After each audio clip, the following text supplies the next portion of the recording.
अस्सलाम वालेकुम दोस्तों।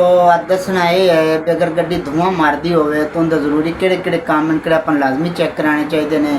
अगे कि मैं एक वीडियो दसिया भी गड्डी दे सेंसर होंदा है सलेंसर दे नाल ते अगर वो खराब हो जाए तो गड्डी धुआं मारन लग पाउंदी। ते अज दी किहड़ी वीडियो है इहदे च होर मौजू ते दसना है भी गड्डी दा वो किहड़ा सिस्टम है किहड़ा आपां छड़ देने अगर गड्डी धुआं मारदी होवे। तो अगर आप राती गड्डी खड़ी करिए तो सुबह जिमें उन्होंने सलम मारीए तो गड्डी धुआं मारती है तो उनके बारे दसना है। तो अज की किहड़ी वीडियो है ये नवे ड्राइवरों वास्ते तो बड़ी फायदेमंद है। पुराने ड्राइवरों तो पता हो सी तो किहड़ी अज की वीडियो है। वीडियो मुकम्मल रखा तो फायदा हो सी।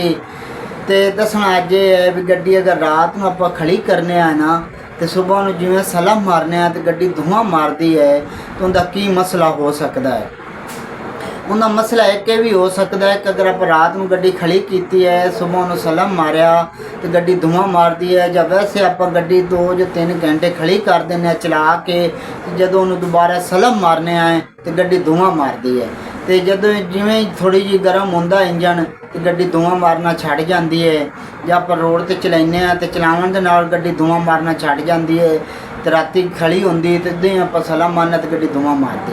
तो उनका मसला ये हो सकता है नाल तस्वीर लाइया हैं उनका मसला ये हो सकता है भी किहड़े वाल होंदे हैं वालों के उत्ते किहड़ियां निक्कियां निक्कियां सीलां लगी होंदियां ने। अगर ये सीलां खराब हो जावें या सीलां लीक हो जावें या सीलां किहड़ियां सिमण लग पवन जदों ये सीलां खराब होंदियां ना तो किहड़ियां सीलां होंदियां ने सिमण लग पाउंदियां।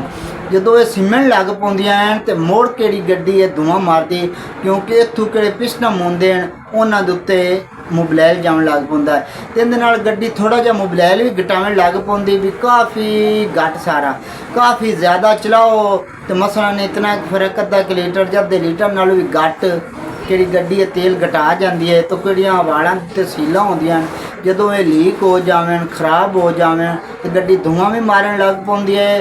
तो गड्डी किहड़ी है तेल भी घटावन लग पाउंदी है। तो इंजन चैक इंजन लाइट भी आ जाती है। जदों तेल घटदा है तो गड्डी दे विच चैक इंजन लाइट आ जाती है।